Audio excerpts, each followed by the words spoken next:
چه زمانی باید آلت تناسلی رو بیرون بکشی؟ روش خارج کردن آلت تناسلی از جمله روش‌های طبیعی جلوگیری از بارداریه که مرد قبل از انزال آلت تناسلی خودش رو از واژن زن خارج میکنه تا مانع حاملگی بشه.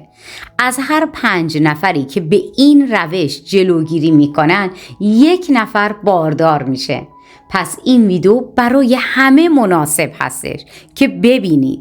لطفاً چند دقیقه هر کاری دارید بذارید کنار. این ویدیو رو تا آخر ببینید چون نکات مهمی رو توضیح دادم. شما که ویدیو رو نگاه میکنید به نظرتون چه زمانی باید آلت تناسلی رو بیرون بیاری تا از بارداری جلوگیری بکنید؟ برام بنویسید. سلام، مریم هستم، یک روانشناس و مربی حرفه‌ای در آنتاریو کانادا. من ویدیوهایی رو میسازم که به شما کمک میکنه بهترین رابطه جنسی و عاطفی خودتون رو داشته باشید. من رو خوشحال میکنید ساب و لایک کنید و حتما زنگوله کنارش رو هم بزنید تا هر وقت ویدیو جدید گذاشتم شما خبردار بشید و بیایید ببینید چه ویدیوی جنجالی دیگه‌ای گذاشتم. با من همراه بشید. همتون رو دوست دارم.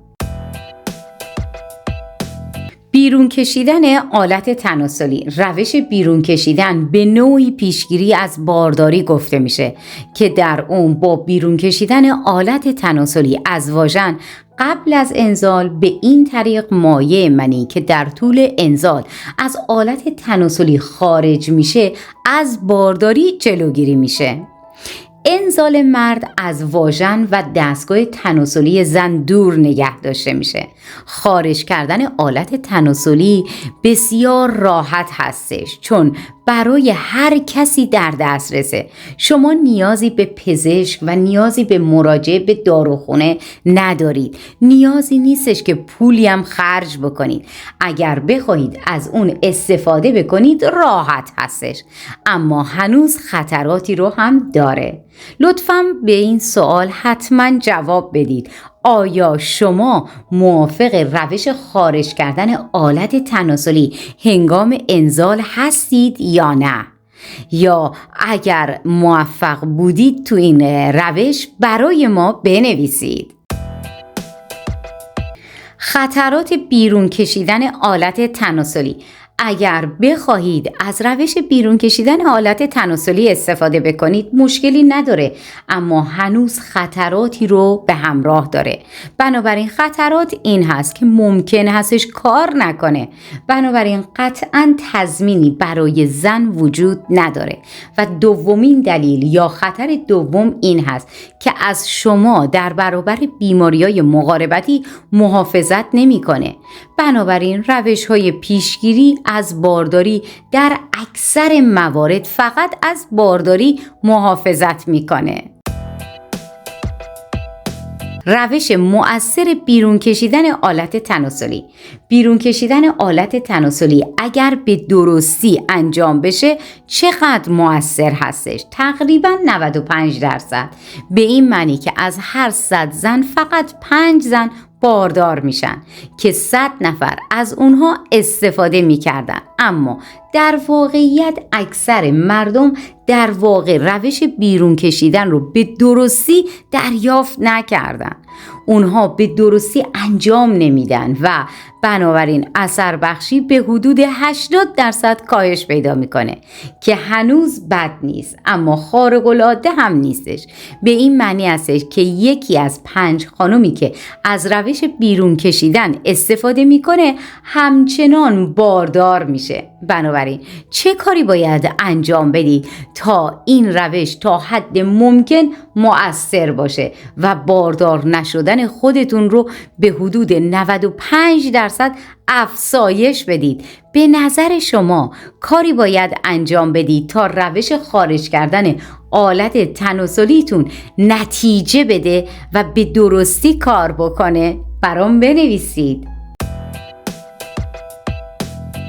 زمان بندی. قبل از هر چیز باید کاملا زمانبندی مناسب رو تعیین بکنید. حتی اگر کمی مایع منی به داخل واژن اون نفوذ بکنه، ممکن هست بالقوه باردار بشه. همچنین اگر شما در حال بیرون کشیدن آلت تناسلی هستید اما قبلا شروع به انزال کردید، خیلی دیر شده. بنابراین زمانبندی در اینجا واقعا حیاتیه. شما باید به طور کامل از اون آگاه باشید. قبل از شروع انزال در غیر این صورت کارایی بیرون کشیدن رو به خطر میندازید و اگر مایع منی به داخل واژن وارد بشه، اسپرم همچنان میتونه باعث بارداری بشه.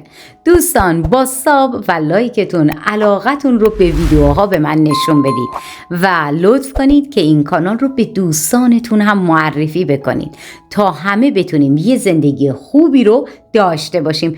بریم برای ادامه ویدیو.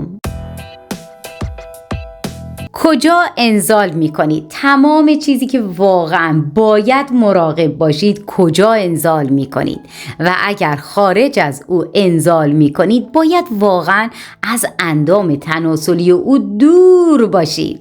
اما آلت تناسلی شما هنوز در ناحیه آلت تناسلی او قرار داره که میتونه در داخل او وارد بشه و او رو باردار بکنه. پس در نتیجه شما باید مراقب باشید. وقتی زمان مناسب رو تعیین کردید، قبل از شروع انزال آلت تناسلی خودتون رو بیرون بکشید. باید مطمئن بشید که از ناحیه تناسلی هم دور میشید. ناحیه تناسلی خانم، اگر هنوز کاملا جوان هستید یا در رابطه با موفقیت جنسی بی تجربه هستید، ممکن هست ایده خوبی باشه که همچنان از کاندوم استفاده کنید. آیا با من موافق هستید که آلت تناسلی شما از واژن موقع انزال باید کیلومترها فاصله داشته باشه تا بارداری صورت نگیره؟ برام بنویسید. کاندوم بهتر هستش که برای رابطه جنسی کاندوم رو انتخاب بکنید و این دو روش پیشگیری از بارداری رو با استفاده از کاندوم و روش بیرون کشیدن ترکیب کنید.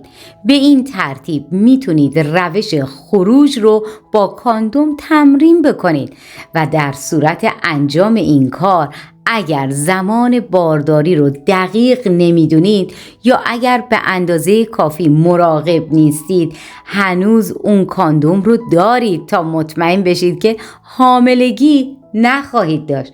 من کاملا متوجه هستم که چقدر موضوع میتونه چالش برانگیز باشه.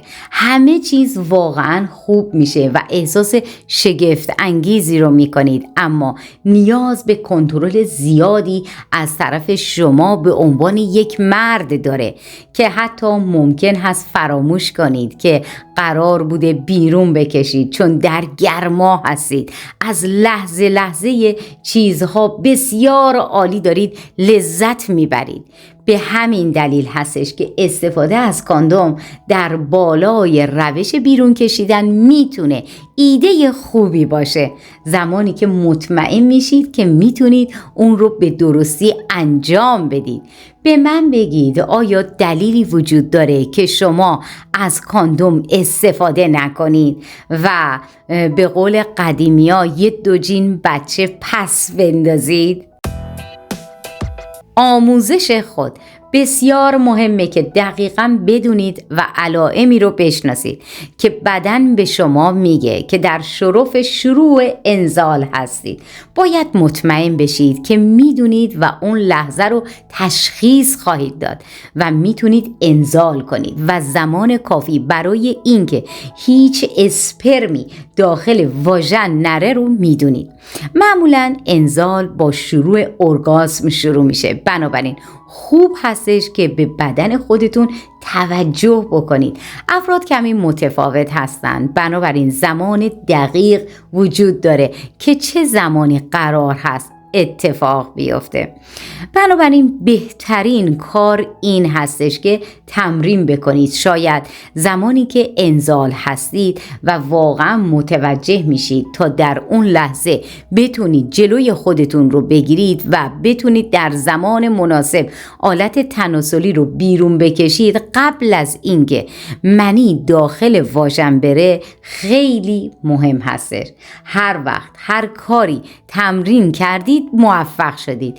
این کار رو هم تمرین بکنید، یقین نتیجه میگیرید. شما چطور این کار رو انجام میدید؟ آیا موفق بودید یا نه؟ برام بنویسید. انزال زودرس یا زود انزالی. همچنین اگر از انزال زودرس رنج میبرید، اگر تلاش میکنید تا زمانی که میخواهید دوام بیارید، میتونید از روش بیرون کشیدن استفاده بکنید. برای مردانی که زود انزالی دارن روش بیرون کشیدن دشوارتر و چالش برانگیزتر هستش.